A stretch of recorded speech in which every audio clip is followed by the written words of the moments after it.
ভাইরে ভাই, আজকে নিউজে শুনলাম এক ভালো কন্টেন্ট ক্রিয়েটারের নিউজ করছে যার নাম ওয়াসিম।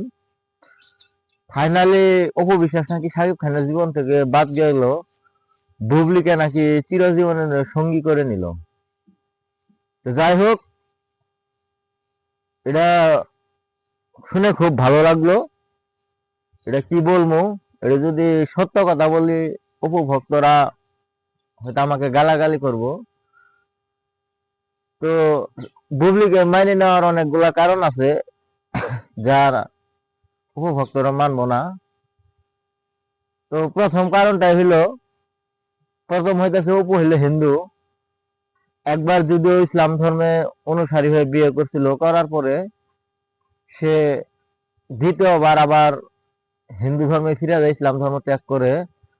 তার জন্য সাকিব খান আর চাইলেও তাকে ফিরত নিতে পারবো না, কারণ যে একবার ইসলাম ধর্ম গ্রহণ করে আবার হিন্দু হওয়া, তাকে আর দ্বিতীয়বার ইসলাম ধর্মে জায়গা দেওয়া হয় না।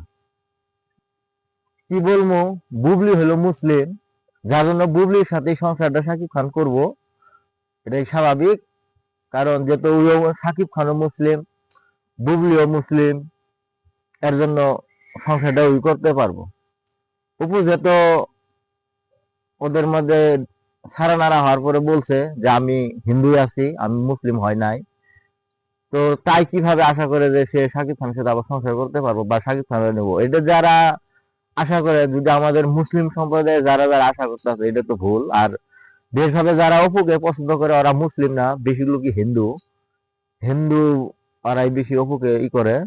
তো আমাদের এখানে কিছু ইন্ডিয়ার মুসলিম আছে যারা বাংলাদেশে থাকে, ইন্ডিয়ার পরিস্থিতিকে স্মরণ করে এগুলা মুসলমান খালি একমাত্র শাকিব খানের বিপক্ষে কথা বলতেছে, আর কেউ বলতেছে না। তো যাই হোক, তো মুসলমান মুসলমান সংসার হবে ঠিক, হিন্দু মুসলমান কোনো কখনো সংসার হয় না।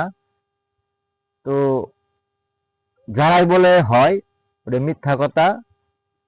যদি আপনারা বলিউডের সালমান খান, শাহরুখ খান ওগর বিষয়গুলো শুনেন, শাহরুখ খানের যে বউ, তার নাম কিন্তু এখন তাকে গৌরী খান, তার কিন্তু অন্য কিছু বলে না। যদি ডিভোর্স হয়ে যায় তাও বলবো গৌরী খান, না হয়ে গেলে বলবো গৌরী খান। তো আমাদের এখানে যে নাম আছে অপু বিশ্বাস, সে কিন্তু ডিভোর্সের পরে হিন্দু বলে নিজের দাবি করছে, মুসলিম বলে না। এর জন্য শাকিব খানের সাথে তার সংসারটা হবে না। তো যাই হোক, ভিডিওটা এই পর্যন্তই। ভালো থাকবেন সবাই।